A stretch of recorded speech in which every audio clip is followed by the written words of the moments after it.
దేవుని పిల్లలరా,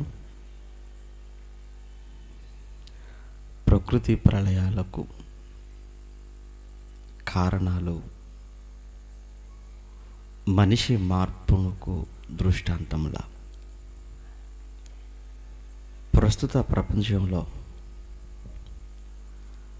ప్రకృతి వైపరీత్యాలు ఎక్కువగా జరుగుతున్నట్టుగా మనం చూస్తున్నాం, మనం వింటున్నాం. ఇంతకీ ప్రకృతిలో ఈ ప్రళయాలు ఎందుకు సంభవిస్తున్నాయి? సంభవిస్తున్న ఈ ప్రళయాలను బట్టి సజీవులంగా మనం ఏం నేర్చుకోవాలి, మనం ఏం ఆలోచించాలి? ఇది ఈ 3 దినాలకు సంబంధించిన ప్రాముఖ్యమైనటువంటి విషయం. ప్రియమైన దేవుని పిల్లలరా, ప్రస్తుతం నేపాల్లో సంభవించిన ఒక భయానకమైన భయంకర భూకంపం,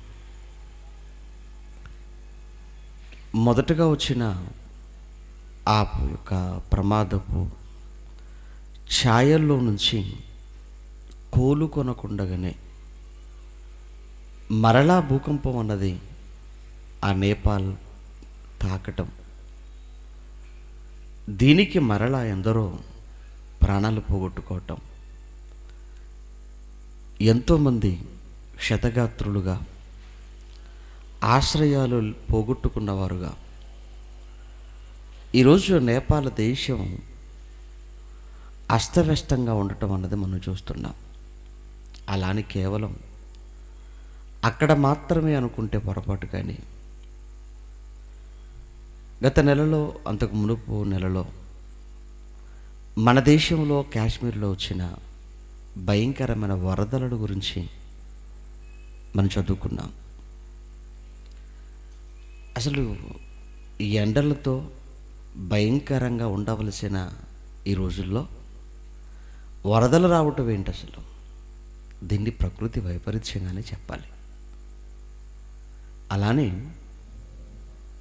దక్షిణాదిలో ఉన్న ఈ 2 తెలుగు రాష్ట్రాలలో గత నెలలో వచ్చిన, ఇప్పటికీ వస్తున్న అకాలపు వర్షాలు, ఈ అకాలపు వర్షాలకు మామిడి పూత రాలిపోయింది, కాయలన్నీ నేలమట్టమైపోయాయి, పంటంతా తడిసిపోయింది, ధాన్యపు గింజలన్నీ రైతు కళ్ళ ముందే నీటిలో కొట్టుకొని పోవటాన్ని చూసి రైతు గుండె లవిసేలా బాధపడటం, రోధించటం, మరికొంతమంది ఆత్మహత్యలకు కూడా పాల్పడటం, ఇవి జరిగినవి, జరుగుతున్న వాస్తవాలు. ఎందుకు ఇవి ప్రకృతిలో సంభవిస్తున్నాయి? అసలు ప్రేమన దేవుని పిల్లలారా, నేపాల్ దేశ చరిత్రలోనే సుమారు 80 ఏళ్ళుగా కని విని ఎరుగని రీతిలో భయంకరమైనటువంటి భూకంపం సంభవించటం, సుమారు 7,000 మందికి పైగా ప్రాణాలు పోగొట్టుకోవటం, కొన్ని వేల మంది కాళ్ళు చేతులు తెగిపోయిన వారుగా, తల పగిలిపోయిన వారుగా, క్షతగాత్రులుగా మిగిలిపోయారు. త్రాగటానికి నీరు లేక, తినటానికి తిండి లేక, వైద్యులు లేక, మందులు లేక,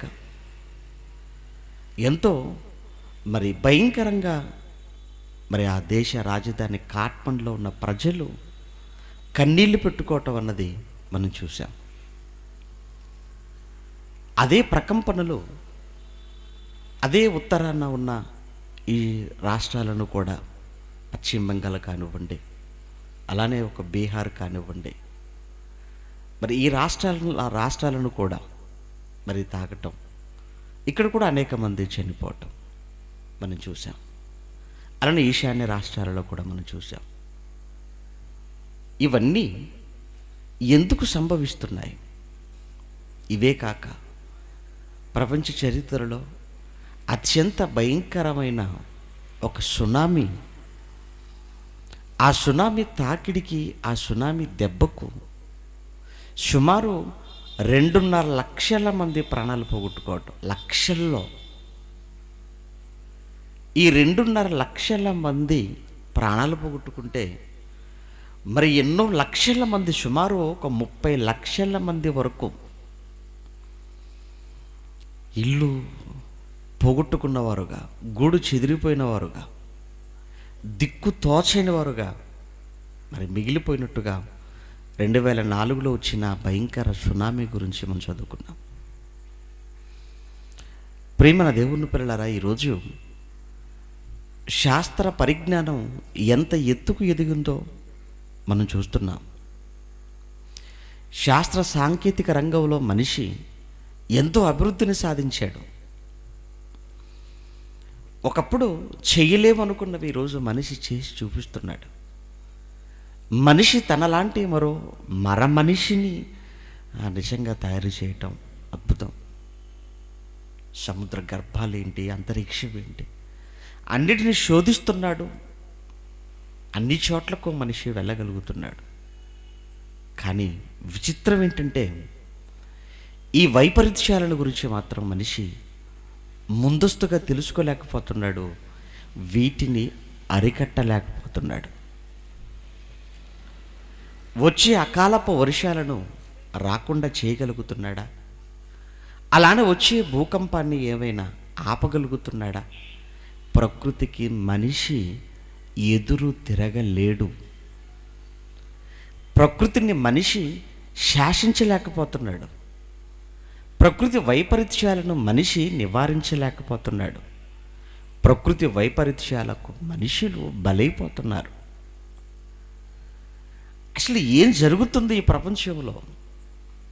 ఒక విపత్తును గురించి తేరుకునే లోపే మరో విపత్తు, దీని నుంచి కోలుకునే లోపే దీనికన్నా మరో పెద్దదైన విపత్తు రావటం.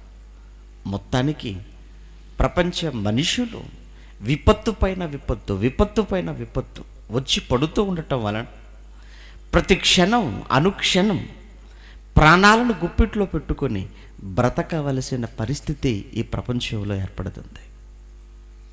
రీసెంట్గా 2-3 రోజుల క్రితం ఈ ఆంధ్ర రాష్ట్రాన్ని కూడా మరి ప్రకంపనలో వచ్చి తాకినట్టుగా మనం చదువుకున్నాం. ఇళ్ళల్లో ఉన్న వాళ్ళంతా పరుగులు తీస్తూ రోడ్లపైకి వచ్చేసారు. కారణం, వారు ఎంతో అందంగా కట్టుకున్న భవంతులే వారి మీద పడి ఎక్కడ శవాలుగా మార్చేస్తాయేమోనని. ప్రియమైన దేవుని పిల్లలారా, ఈరోజు మనుషులు అనుక్షణం భయంతో బ్రతుకుతున్నారన్నది పచ్చి నిజం. దీనికి కారణం ఏమిటని మీరు ఆలోచించగలిగితే, దేవుడు చెప్పాడు ముందే భవిష్యత్తు. నిజంగా దేవుడు చెప్పింది చెప్పినట్లుగా ఈరోజు మన కళ్ళ ముందు జరగడాన్ని బట్టి దేవుడు ఆయన మాట ఎంత గొప్పదో, ఎంత విలువైనదో, ఎంత నమ్మకమైనదో అన్న సంగతి మనం ఎరగాలి. దేవుడు ఎప్పుడో పాత నిబంధన కాలంలో ఇశ్రాయేలుతో మాట్లాడుతున్న ఆ సమయంలో, నా పిల్లలుగా నా మాట వినని రోజు మీరు ప్రాణ భయంతో చస్తారు అని, ప్రాణ భయం అన్నది మీకు అనుక్షణం ఉంటుంది అని దేవుడు చెప్పడాన్ని నిజంగానండి అద్భుతమైన మాటగా మనకు కనబడుతుంది. ఒకసారి ఆ మాట మనం చూడగలిగితే ఈ సమయంలో, ఒకప్పుడు వారికి చెప్పాడు అనుకున్నాం, అదే ఈరోజు మన విషయంలో కూడా నెరవేరుతూ ఉండటం. ద్వితీయోపదేశ కాండం 28వ అధ్యాయం 66వ వచనంలో, ద్వితీయోపదేశ కాండం 28వ అధ్యాయం 66వ వచనం, ప్రియులారా, నీకు ఎల్లప్పుడూ అన్నాడు కదండి. అప్పుడప్పుడు కాదు, నీకు ఎల్లప్పుడూ ప్రాణ భయము కలిగి ఉండును. నీకు ఎల్లప్పుడూ ప్రాణ భయము కలిగి ఉండును అన్నాడు. ఎప్పుడు భూకంపం వస్తుందో తెలియదు, ఎప్పుడు అకాలపు వర్షాలు వస్తాయో తెలియదు. ఏమండి, ఎప్పుడు సునామీ వస్తుందో తెలియదు. ఇవన్నీ ఏంటి, ఎప్పుడు తుఫాను వస్తుందో తెలియదు, ఎప్పుడు పెనుగాలు వస్తుందో తెలియదు.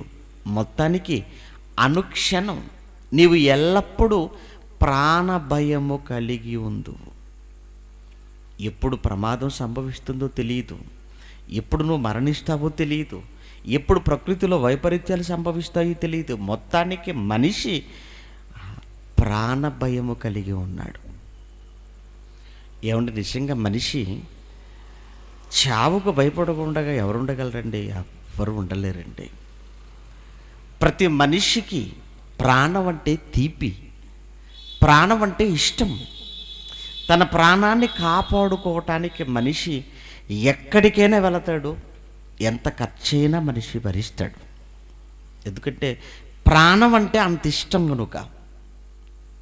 కానీ దేవుడు అంటున్నాడు, నీకు ఎల్లప్పుడూ ప్రాణభయం ఉండేట్టుగా నేను చేస్తాను. నిజమండి, ఈరోజు ప్రాణభయమా ఉందండి.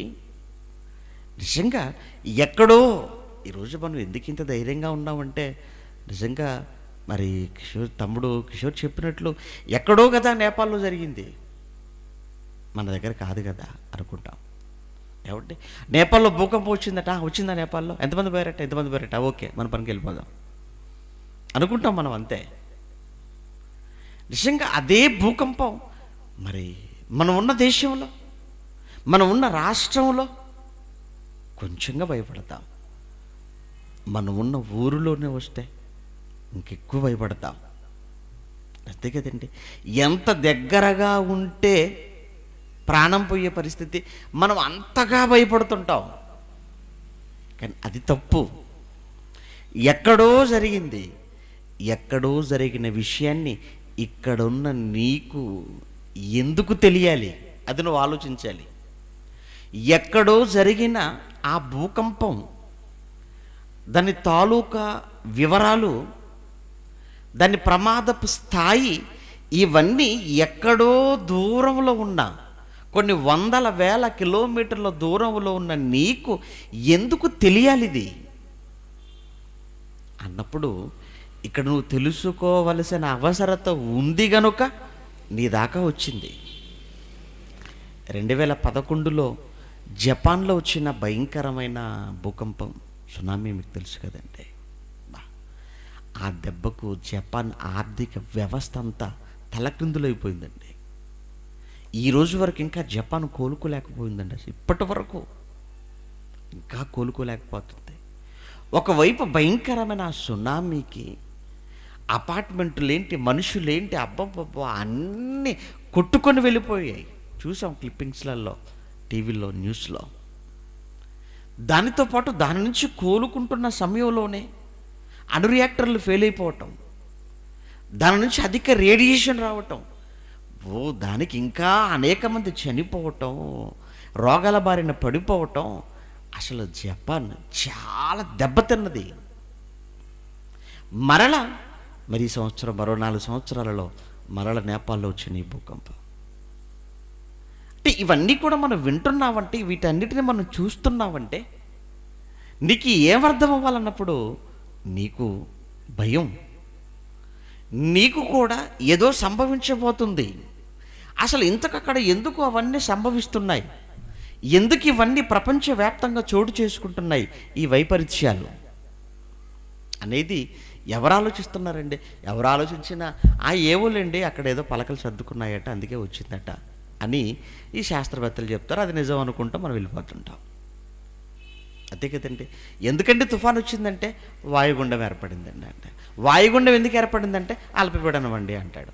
అల్పపీడనం ఎందుకంటే ఏమంటే సుడిగాలు వచ్చేసిందండి సముద్రంలో అంటాడు. ఇవి కారణాలు.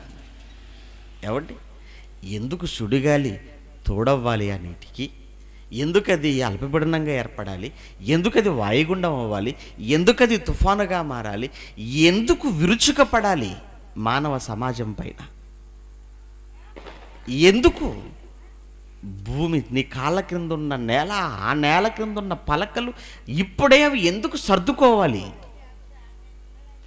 ఎందుకు పంట చేతికొచ్చే సమయానికే ఎందుకండి ఆ కాలపు వర్షాలు, ఎందుకంటే మామిడి పూతగా ఉన్నప్పుడు ఎందుకు రావాలండి? పంట నోటి దాకా వచ్చిన సమయంలో ఎందుకంటే నీటి పాలైపోవాలి? అంటే ఇవన్నీ మనం ఆలోచిస్తుంటే సంథింగ్ ఏదో తేడా జరుగుతుంది. వీటన్నింటి వెనకాల ఏదో ఉందన్నమాట. అసలు ప్రారంభంలోనికి మనం వెళ్ళగలిగితే సృష్టి కార్యక్రమంలో దేవుడు ఆదామును అవ్వను దేవుడు కన్న తర్వాత ఏమంటే వారిద్దరిని జతపరుస్తూ వారిద్దరిని వివాహముల్లో ఒక్కటి చేసి దేవుడు వారిని ఎంత చక్కగా ఆశీర్వదించాడో ఒక్కసారి నిజంగా ఆ మాట మనం ఈ సమయంలో చూడగలిగితే ఆ రోజుకి ఈ రోజుకి పరిస్థితులు ఎలా తలక్రిందులైపోయాయో మనకు అర్థమవుతుంటుంది. ఒకసారి ఆదికాండం ప్రారంభంలోనికి మనం వెళ్ళగలిగితే ఆదికాండం మొదటి అధ్యాయం 28వ వచనం ప్రియులారా. ఆదికాండం మొదటి అధ్యాయం 28వ వచనంలో దేవుడు వారిని ఆశీర్వదించి, ఏమండి వారిని ఆశీర్వదించాడట. ఏమని ఆశీర్వదించాడు? ఇదిగో మీరు ఫలించండి. అవ్వ ఆదములతో చెబుతున్నాడు. వాళ్ళెవరు? మనుషులు, మానవులు, నరులు. వారిని ఆశీర్వదిస్తున్నాడు. ఏమని? మీరు ఫలించండి, మీరు అభివృద్ధి పొందండి, మీరు విస్తరించండి, మీరు భూమిని నిండించండి, దానిని లోపరుచుకొనండి, భూమిని లోపరుచుకొనండి, భూమిని లోపరుచుకోండి అన్నాడు. భూమిని లోపరుచుకోమని వారికి చెప్పాడు ఒకనాడు.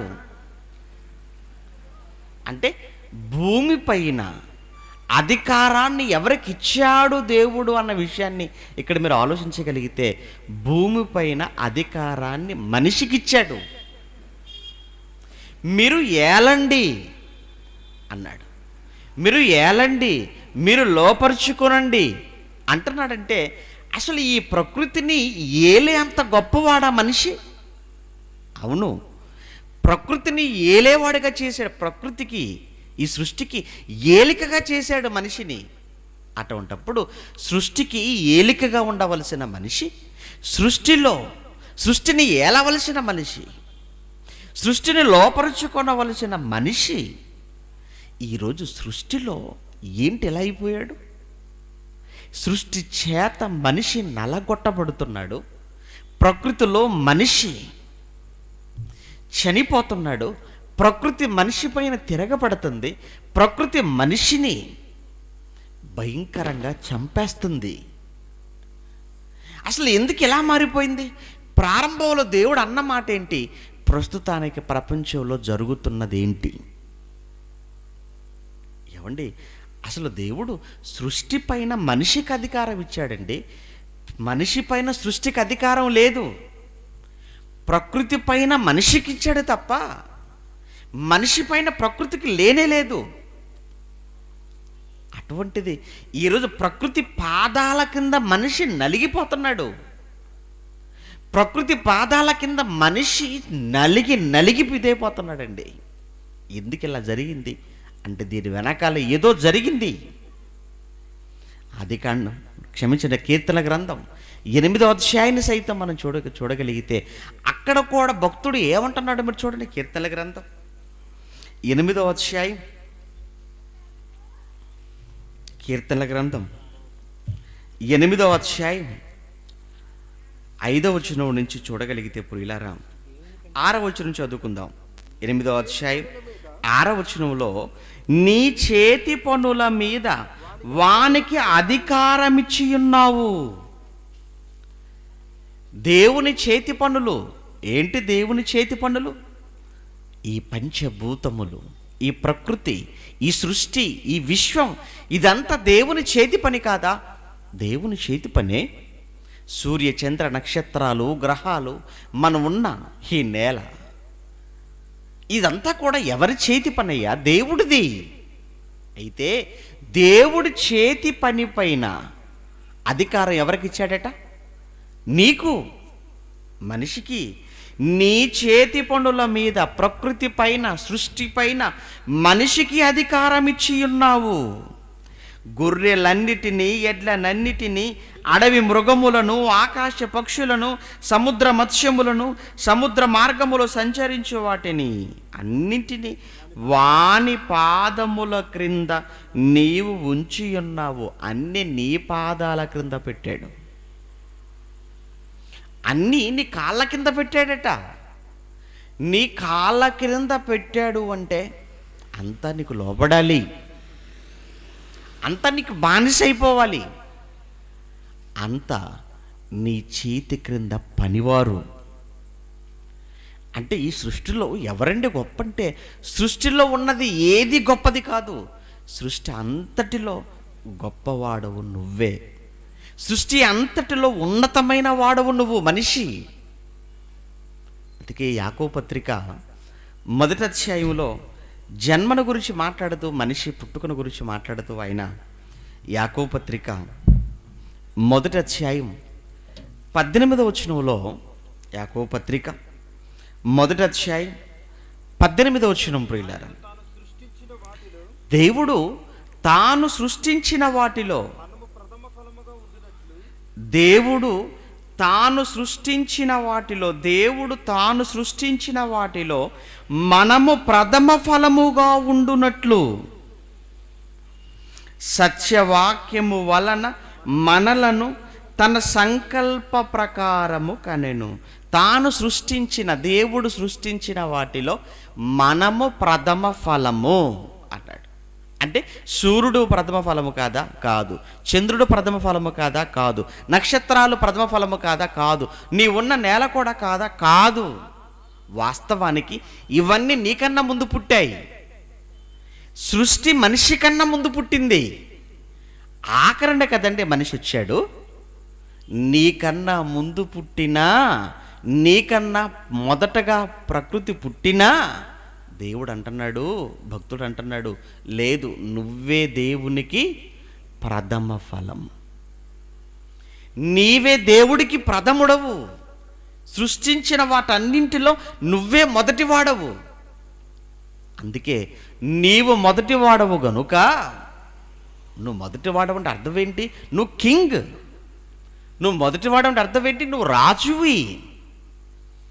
మన దేశంలో మొదటి పౌరుడు అంటే ఎవరిని అంటారు? రాష్ట్రపతి. మన దేశంలో మొదటి పౌరుడు అంటే రాష్ట్రపతి అండి. ఆయనకు ఉంటాయండి అధికారాలు. త్రివిధ దళాలపైన అధికారి ఆయనే, సర్వాధికారాలు. ఏమండి, ఏ సమస్య అయినా ఆయన దగ్గరికి రావాల్సిందే. ఆయన సుప్రీం, ఆయన ప్రథమ పౌరుడు. ఇది మీకు అర్థమైతే ప్రియమైన దేవుని పిల్లలారా, అతను ప్రథమ పౌరుడు అన్నది ఎంత నిజమో, ఈరోజు ఈ సృష్టిలో దేవుడు కలగజేసిన ఈ ప్రకృతిలో అందరికన్నా, అన్నింటికన్నా గొప్పవాడవు నువ్వు. మరి నాకన్నా ముందు పుట్టిన ప్రకృతి, అది నీ పాదాల క్రింద పెట్టాను, దీన్ని నీ పాదాల క్రింద పెట్టాను ఆయన అన్నాడు. మరి పాదముల క్రింద ఉండవలసిన ఈ ప్రకృతి ఎందుకు తిరగబడుతుంది? బానిసగా ఉండవలసినది ఎందుకు మనుషుల బ్రతుకులను కడతీర్చుతుంది? ఏం జరుగుతుంది, ఏం జరిగింది అసలు అన్న విషయాన్ని ఏ శాస్త్రవేత్త ఆలోచించగలుగుతున్నాడు? ఏ మేధావి ఆలోచించగలుగుతున్నాడు చెప్పండి? ఎంతసేపు ఎందుకు వచ్చాయి, ఎందుకు వస్తున్నాయి ఈ విపత్తులు, ఎందుకు వస్తున్నాయి ఈ ముప్పు, ఎందుకు వస్తున్నాయి ఈ ప్రళయాలంటే వారు మాట్లాడుతున్న మాటలు ఏంటండి? ఏం మాట్లాడుతున్నారు వాళ్ళంతా కూడా? లోపం ప్రకృతి అంటున్నారు. ప్రకృతిలో లోపమా? తప్పు. దేవుడు తాను కలగజేసిన సృష్టి యావత్తును చూసినప్పుడు ఏమన్నాడు? ఆదికాండం 1వ అధ్యాయం చివరి వచనంలో, దేవుడు తాను కలగజేసిన సృష్టి యావత్తును చూసినప్పుడు అది మంచిదిగా ఉండెను. సృష్టి మంచిది అని దేవుడు అంటే, లేదండి ఈ మధ్యకాలంలో పాడైపోయిందని నువ్వు అంటున్నావు. మనిషి ఎలాంటి వాడంటే, నేను పాడైపోయానని ఎవడని చెప్పుకుంటాడని? ఎంత పాడైపోయినోడైనా, ఎంత తిరిగిపోతేనా, ఎంత తాగిపోతే, నేను చెడ్డవాడినని మాత్రం అస్సలు ఒప్పుకోడు. వాని వల్ల చెడిపోయానని వాడి మీద నెట్టేస్తాడు తప్ప. నేను మాత్రం చెడ్డోనని మాత్రం ఒప్పుకోడండి అస్సలు. ఎందుకంటే ఇంకా ఆ లక్షణాలు పోలేదండి, అవ్వ ఆదాము లక్షణాలు వాళ్ళ నుంచే కదండి వచ్చాయి. జీన్స్ వాళ్ళు మాత్రం ఒప్పుకున్నారేంటి? వాళ్ళు ఒప్పుకొని ఉంటేనండి నిజంగా ప్రపంచం మరో రకంగా ఉండేదేమో పరిస్థితులు. వాళ్ళు ఒప్పుకోలేదు. నువ్వేం చేసావంటే ఆవిడ నాకు పండించింది, నేనేం చేయలేదన్నాడు. నువ్వేం చేసావంటే సర్పం అన్నది. అంతేగాని నిజంగానండి ఒప్పుకున్నారండి తల్లిదండ్రులు, ఇద్దరు ఒప్పుకోలేదు. ఈరోజు మనిషి తప్పు ఒప్పుకుంటాడంటే లేదండి, తనలో ఉన్న లోపాల ఇంకా ఎలాంటి వాడంటే మనిషి తనలో ఉన్న లోపాలు ఒక్కటి కనబడవు, ఎంతసేపు ఎదుటివాడిలో ఉన్న లోపాలు మాత్రం బాగా కనబడతాయి. ఎందుకంటే ఎదుటివాడి మీద ఉన్నంత ఇంట్రెస్ట్ వాడి మీద పెట్టుకుంటే బాగుండేదండి. నువ్వు బాగుండాలంటే నువ్వు చేయవలసిన పని ఏంటో తెలుసా? నీలో ఉన్న లోపాలు వెతకటం ప్రారంభించు. ప్రక్కవాడి లోపాలు, ఎదుటివాడి లోపాలు వెతుకుతున్నంత కాలం నీ లోపాలు నీకు అస్సలు కనబడవు, నీ తప్పులు నీకు తెలియవు. ఒక్కసారి నీ వైపు చూసుకో, నీ వైపు చూడు. అందుకే అన్నాడు, వాడి కంటిలో కనబడేది నీకు నలుసు, కానీ నీ కంటిలో ఉన్నదేంటి? దూలం. నలుసుదేముంది ఏమాత్రం, అది ఉఫ్ అని ఊస్తే వెళ్ళిపోద్ది అది. కానీ దూలం అయితే లాగాలి దాన్ని లాగటానికి పెద్ద క్రేన్ కావాలి. అంటే అంత లోపాలు నీలో పెట్టుకొని ఎదుటివాడి లోపాలు ఎందుకు వెతుకుతున్నాను? మనిషి ఇప్పుడు కూడా నేను చెడ్డవాడని మాత్రం మనిషి అసలు ఒప్పుకోడండి. ఈరోజు శాస్త్రవేత్తలు కూడా అలానే ఉన్నారు. ఒక రకంగా ఈరోజు అసలు ప్రపంచాన్ని పాడు చేస్తుంది వాళ్ళేనండి. ఎందుకు వచ్చిందయ్యా భూకంపం? వాళ్ళ దగ్గరికి వెళ్తున్నారు. వాళ్ళేదో పండితులు, మేధావులు, గొప్పవాళ్ళు అయినట్టు వాళ్ళేం చెప్తారు? ఎలాగ వచ్చారు కనుక అడిగారు కనుక ఏదో ఒకటి చెప్పాలి. ఈ వాతావరణ శాఖలో పనిచేసే వాళ్ళకి ఏమన్నా తెలుసు అంటే ఏమీ తెలియదండి వాళ్ళకు కూడా. నిజబట్టే వాయుగుండం అంటాడు, తీరం దాడుతుంది అంటాడు, ఈ లోపే దిశ మార్చుకుంది అంటాడు. మరలా ముందు తెలియదండి. ఏమంటే రేపు వెళ్ళండి విస్తారంగా వర్షాలు పడే అవకాశం ఉందంటాడు. పడతాయని చెప్పడు ఖచ్చితంగా. ఎందుకంటే పడతారని అనుకో, పర్లేదనుకోండి ఆడికి పడతాయి. అందుకే అవకాశం తప్పించుకోవడానికి అన్నమాట. తెలియదండి వాళ్ళకు. ఎందుకంటే గాలి ఎటువైపు వెళ్తుందో వాళ్ళకేం తెలుసు అంటే, ఏమండి గాలికి ఇష్టం ఉంది తెలుసండి, గాలికి కూడా ఇష్టం. ఎక్కడండి? యోహాను సువార్త 3వ అధ్యాయం అండి. యోహాను సువార్త 3వ అధ్యాయం 8వ వచనాన్ని మీరు చూడగలిగితే, యోహాను సువార్త 3వ అధ్యాయం 8వ వచనంలో గాలి తనకిష్టమైన చోటను విసరును. గాలి తనకిష్టమైన చోటు. గాలి చాలా బీభత్సమైన గాలండి. చాలా పెద్ద పెనుగాలండి. పలానా ప్రాంతాన్ని తాకిందండి అంటే ఆహా ఎంత ఇష్టపడిందో గాలి ఆ ప్రాంతాన్ని అనుకోవాలి మనం. గాలి ఎంత ఇష్టపడిందో ఆ ఊరిని, గాలి ఎంత ఇష్టపడిందో ఆ ప్రాంతాన్ని అనుకోవాలి. ఎందుకంటే గాలికి కూడా ఇష్టం ఉందట. ఏమండి ఎక్కడో అరణ్యంలో వస్తేనో, ఎక్కడో సమాజానికి దూరంగా వస్తేనో ఏ సుఖం అండి. ఎక్కడ రావాలి? మనుషుల మధ్యలోనే రావాలి. దాని ఇష్టం ఎక్కడుందో, దాని ఇష్టం అంత ఇక్కడే మన మధ్యనే. గాలి తనకిష్టమైన చోటును విసురుతుందట. అది విసిరిందా చెట్లన్నీ కూకటి వేలతో పెకలించబడాలి, కరెంటు స్తంభాలన్నీ నేలమట్టం అయిపోవాలి, రేకులన్నీ లేచిపోవాలి, ఏమండి ఇండ్లన్నీ కూడా మొత్తం చల్ల చెదరైపోవాలి, మొత్తం బీభత్సం. అబ్బబ్బబ్బా! ఏమండి అక్టోబర్ మాసంలో వచ్చిన హుద్హుద్ తుఫాను గురించి ఏమండి మనం చూసాం కదండి, ప్రత్యక్షంగా చూసాం టీవీలో. ఏంటండి ఆ నష్టం? నిజంగా విశాఖపట్నం అనకాపల్లి నుంచి అండి ఆ విశాఖపట్నం వెళ్ళేంతవరకు, అక్కడి నుంచి విజయనగరం వెళ్ళిపోయేంతవరకు ఆ రోడ్డుకి ఇరువైపులా ఉన్న ఎన్ని కొబ్బరి చెట్లు, ఎన్ని తాటి చెట్లు, అబ్బబ్బబ్బ మొత్తం పడిపోయాయండి. విశాఖపట్నంలో ఉన్న అసలు ఆ పచ్చదనంతో కూడుకున్న చెట్లు ఒక్కటి లేవు. పచ్చని గ్రీన్ సిటీ అనుకున్నారండి. కానీ అక్కడికి వెళ్ళిపోతే ఇప్పుడు అంతా శ్మశానంలో ఉందండి ఆ రోజు. ఎందుకంటే మొత్తం పడిపోయాయి. ఎందుకు? గాలి. ఎందుకు ఇక్కడికి వచ్చింది? ఇష్టపడిందండి. విశాఖను ఇష్టపడింది ఆ రోజు. ఇష్టపడింది గనక విసిరింది. గాలి, ఇప్పుడు చదవండి, గాలి తనకిష్టమైన చోటును అది విసరును. నీవు దాని శబ్దమును నీవు విందువే గాని అది ఎక్కడి నుండి వచ్చునో, అది ఎక్కడికి పోవునో నీకు తెలియదు అన్నాడు. నీకు తెలియదు నాయన. నువ్వు ఏం మాట్లాడుతున్నావు అక్కడ కూర్చొని? ఓహో, ఏదో కదులుతుంది అనుకుంటున్నావా? అది ఎక్కడికో వెళ్ళిపోతుంది అనుకుంటున్నావా? అది ఎక్కడికి వెళుతుందో వెళ్ళేంత వరకు నీకు తెలియదు. అందుకే ముందు అక్కడ అంటాడు తీరం, ఆ తర్వాత మళ్ళీ దిశ మార్చుకుంది అంటాడు. ముందు తెలీదా నీకు? తెలియదు. నాకేం తెలిసి అక్కడికి వెళ్ళిందో దిశ మార్చుకుంటుందని. అలా తెలుసుంటే ముందే చెప్పేవాని అంటాడు. తెలియదండి. వాతావరణ శాఖలో ఉన్న శాస్త్రవేత్తలకు వాతావరణం గురించి తెలియదన్నది ఎంత నిజమో, భూగర్భ శాస్త్రవేత్తలకు భూమి లోపల సంభవిస్తున్న ఈ మార్పులు ఏదో మనం ఏమంటే భారత ఉపఖండంలో ఉన్నటువంటి మరి పలకలు, యురేషియా పలకలు ఢీ కొట్టుకుంటున్నాయి అన్నది మాత్రం చూశారట. కానీ శాస్త్రవేత్తలు ప్రమాదాన్ని మాత్రం అంచనా వేయలేకపోయారట. అయినా ఎంత సమయం పట్టాలండి భూమి కంపించటానికి? ఎంత సమయం కావాలో చెప్పండి? సెకండ్స్. కొన్ని సెకండ్ల వ్యవధిలో వచ్చిన ఈ ప్రకంపనలకే ఎంత నష్టమా? ఎంత భయంకరం అండి. కట్టిన అంతస్తుల భవనాలు అన్నీ నేలమట్టం అయిపోయాయి.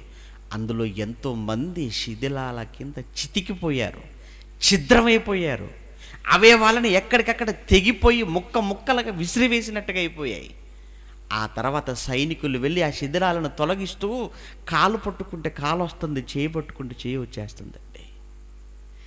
ఇంకా శిథిలాల కింద నలిగిపోయిన వాళ్ళు ఎంతోమంది.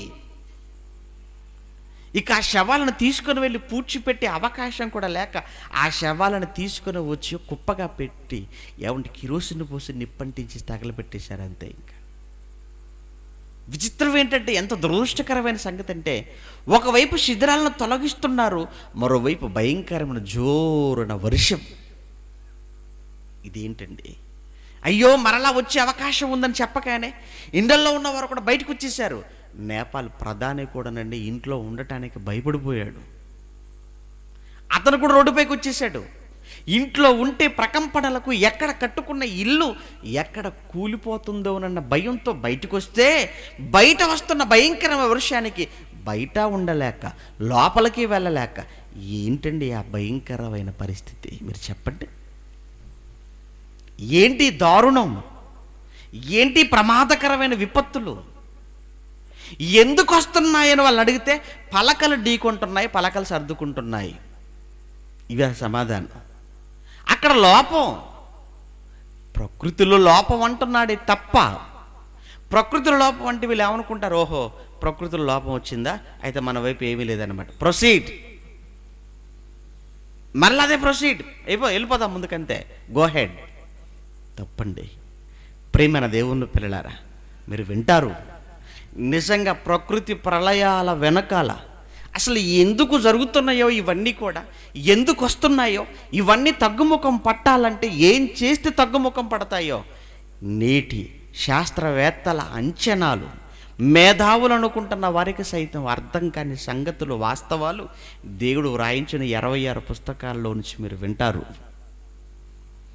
కానీ అసలు ఎందుకు ఇదంతా ప్రకృతి ప్రారంభాన్ని మనం ఆలోచిస్తున్నప్పుడు దేవుడు దీన్ని మన పాదాల క్రింద పెట్టానన్నాడు. దేవుడు తను చేసిన ఆయన చేతి పనుల మీద అధికారం అన్నాడు. ప్రకృతి మీద నీకు అధికారం ఇచ్చానంటే ఈ ప్రకృతి ఎందుకు ఎలా అయిపోయింది అంటే తేడా జరిగిపోయింది. అంటే మనిషి చేతిలో నుంచి అధికారం చేజారిపోయిందన్నమాట.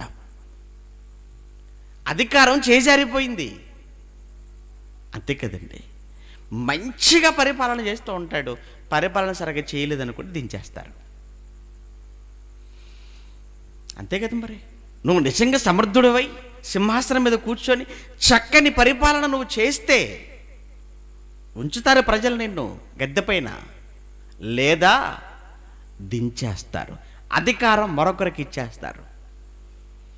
అంతే కదండి. సౌలును దేవుడు తొలగించడం చదువుకుంటాం చరిత్రలో. సౌలును దేవుడే తొలగించేశాడు.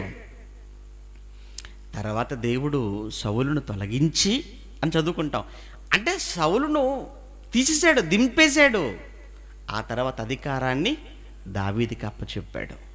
ఇప్పుడు ఈ సృష్టి పైన అధికారాన్ని మనిషికి ఇచ్చాడు, కానీ మనిషి దాన్ని సద్వినియోగం చేసుకోలేకపోయాడు, మనిషి దాన్ని ఉపయోగించుకోలేకపోయాడు. అందుకే ఇప్పుడు రివర్స్ చేశాడు. ఏమన్నాడు? అధికారం ప్రకృతికి ఇచ్చాడు. దేవుడు అధికారాన్ని ప్రకృతికి ఇచ్చాడు. అంటే నింగికి అధికారం ఇచ్చాడు నీ పైన, నేలకు అధికారం ఇచ్చాడు నీ పైన, నీటికి అధికారం ఇచ్చాడు నీ పైన, అగ్నికి అధికారం ఇచ్చాడు నీ పైన, గాలికి అధికారం ఇచ్చాడు నీ పైన. ఈ పంచభూతాలకు దేవుడు మనిషి పైన అధికారం ఇచ్చాడు. అందుకే ఇవి చూపిస్తున్నాయి ప్రతాపాన్ని. అందుకేనండి ప్రతాపాన్ని చూపిస్తున్నాయి. అందుకే ఎండలు మండిపోతున్నాయి, అందుకే అకాలపు వర్షాలు వస్తున్నాయి, అందుకే కాళ్ళ కింద ఉన్న నేల కదులుతుంది, అందుకే భయంకరమైన పెనుగాలులతో మొత్తం అతలా కుతలం చేసి పడేస్తున్నాయి ఇవన్నీ కూడా. ఇంతకీ ఎందుకు అధికారం ఇచ్చాడు దేవుడు? అది కూడా తెలియాలి కదండి. ఎందుకు అధికారం ఇచ్చాడు? మనకిచ్చాడు. మనకిచ్చిన ఈ అధికారాన్ని మార్చి మరలా ఈ ప్రకృతి పైన ప్రకృతికి ఎందుకు అధికారం ఇచ్చాడు అంటే, ఎప్పటి వరకు అధికారం నీకుంటుందన్నాడో తెలుసా? నాయనా, నీకు నా స్వరూపం ఇచ్చాను, నీకు నా పోలిక ఇచ్చాను, నా పోలికలో నా స్వరూపం చొప్పున చెయ్యబడి నా కనబడి నువ్వు ఈ భూమి మీద ఉన్నంతకాలం నాకు లోబడు. నీవు నాకు లోబడ్డావా? ముల్లోకాల చక్రవర్తి కుమారుడుగా, ముల్లోకాల అధికారి అయిన నాకు పిల్లలుగా మీరు నాకు లోబడి ఉన్నంత కాలం ఈ ప్రకృతిలో ప్రతిదీ మీ కాళ్ళ క్రింద పడుంటుంది. ఎందుకంటే చక్రవర్తి కుమారులు మీరు.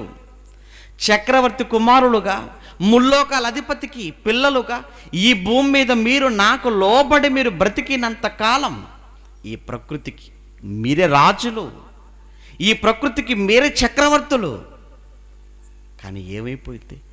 మీరు నాకు లోబడటం మానేరు. మీరు నాకు లోబడకపోగా నా పైకే మీరు ఎదురు తిరుగుతున్నారు. ఎదురు తిరిగారు గనుక, నాకు మీరు లోబడలేదు గనుక, నాకు లోబడని మీకు నేను కలిగించిన ఈ ప్రకృతి మీకెందుకు లోబడాలి?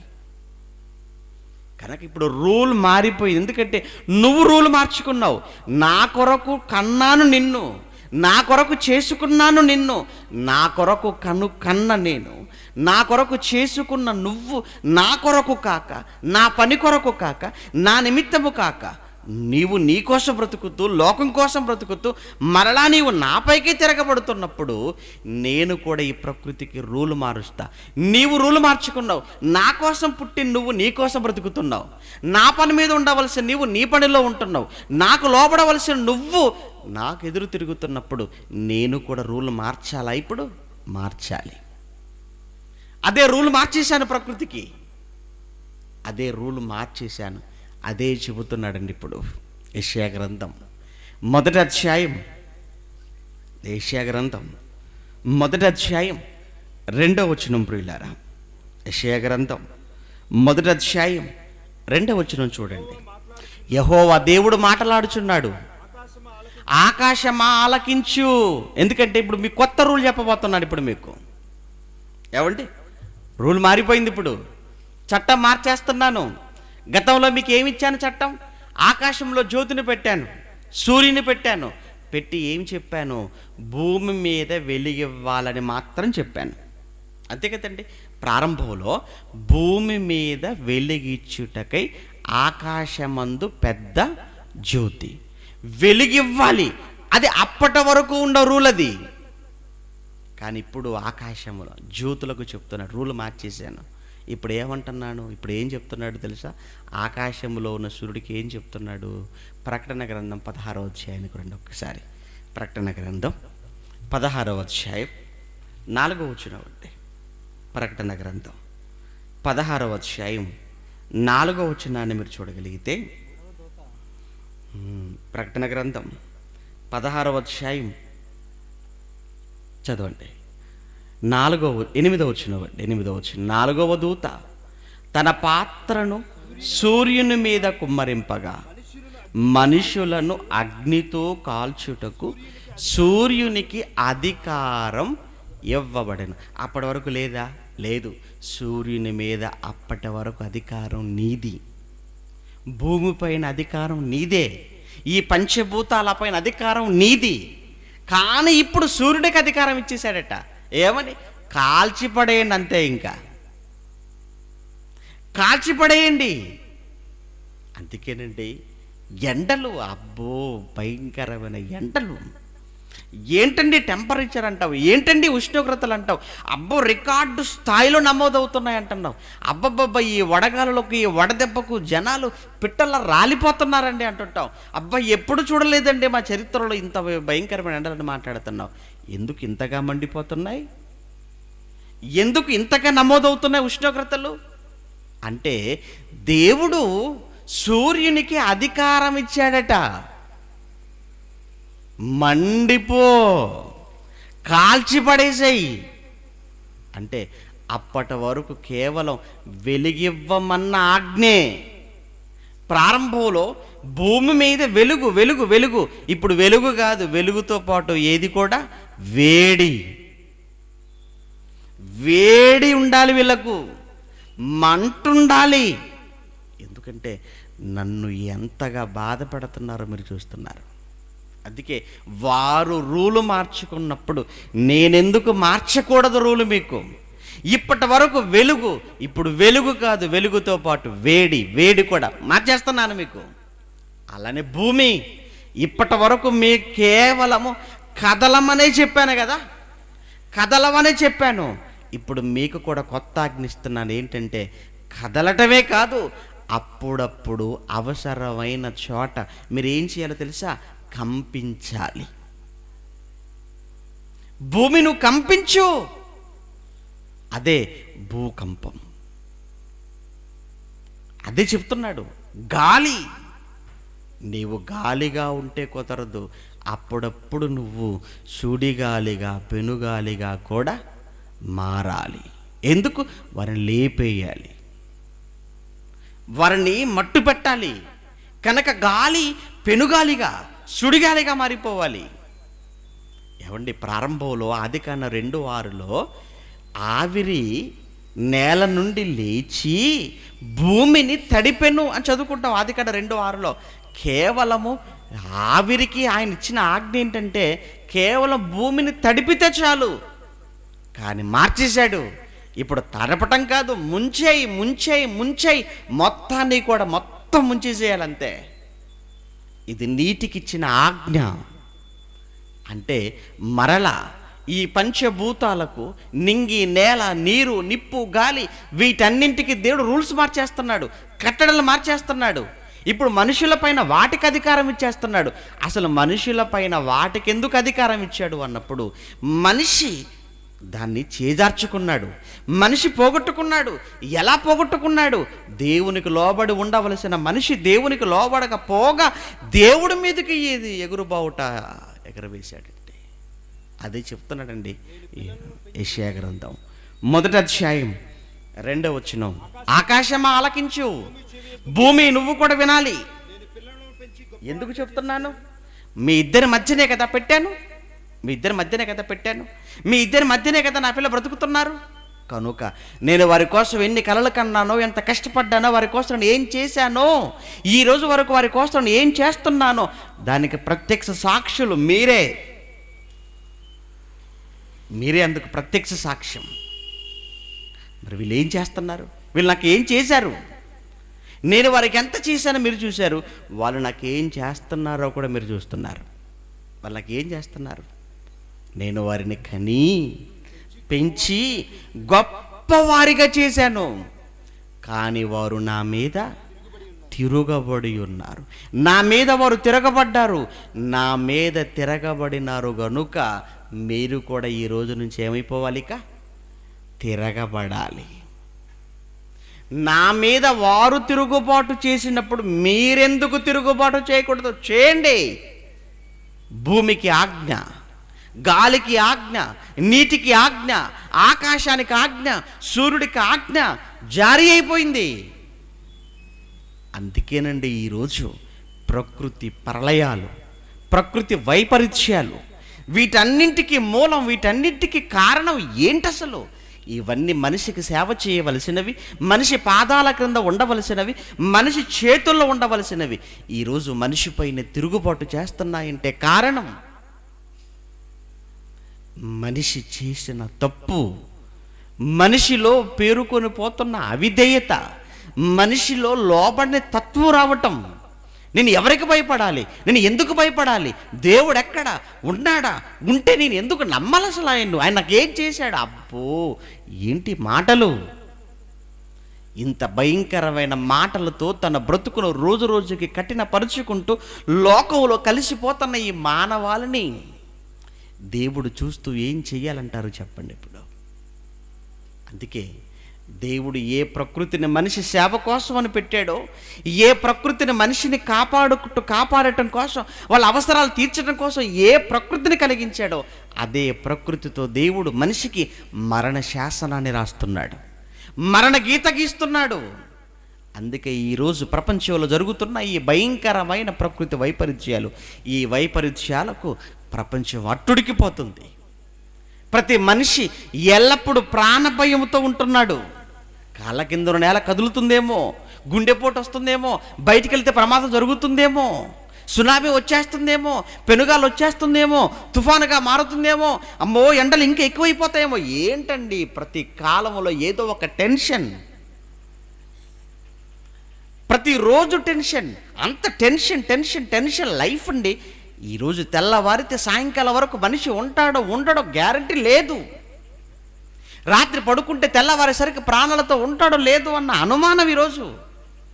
దేవుడు చెప్పాడు, నీవు ఎల్లప్పుడూ ప్రాణభయము కలిగి ఉందురాయిక. ప్రాణభయం నిన్ను వెంటాడుతుంది. ఎందుకంటే నువ్వు అన్నింటికంటే ఇష్టపడేది నీ ప్రాణం, నాకు తెలుసు.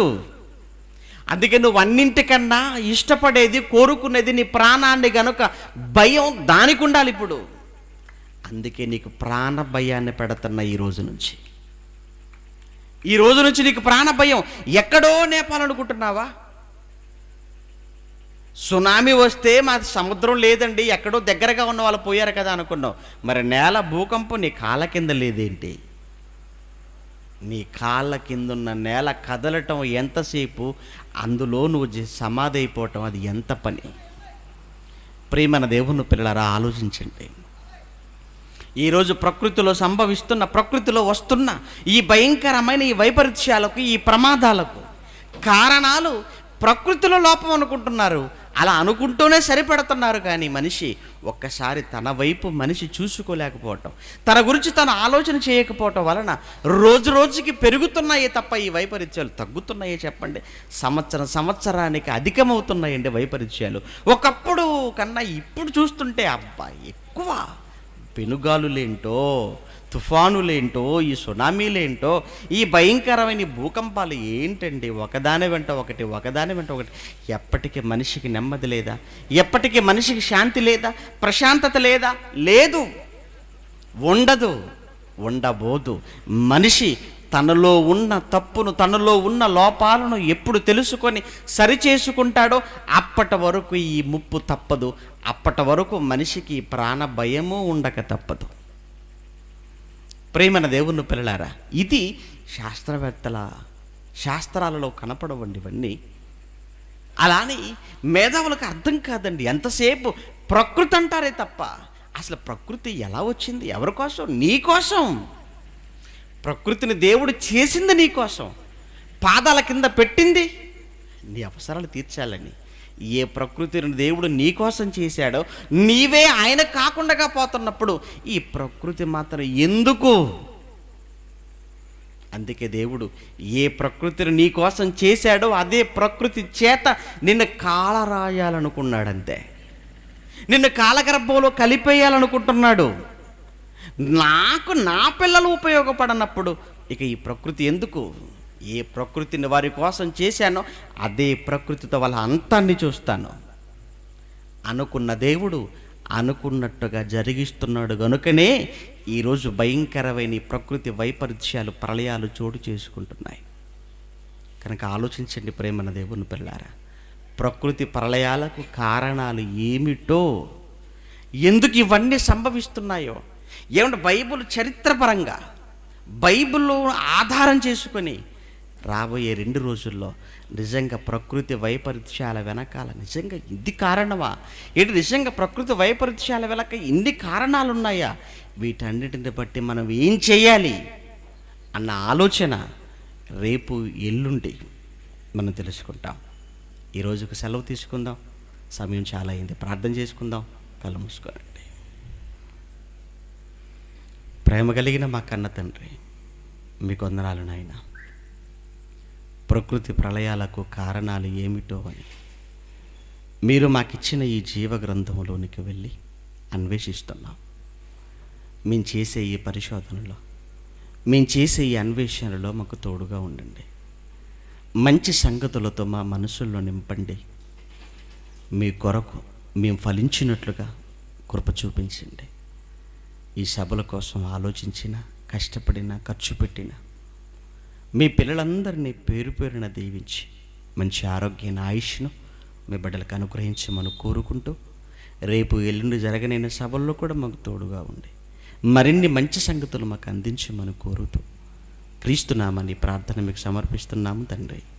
ఆమెను. మన తండ్రి అయిన దేవుని ప్రేమ, కుమారుడైన యేసుక్రీస్తుల వారి కృప, పరిశుద్ధ ఆత్మని యొక్క అన్యోన్య సహవాసం ఇప్పుడు ఎల్లప్పుడూ సదాకాలం మనందరికీ తోడు నడిపించునుగాక. ఆమేన్.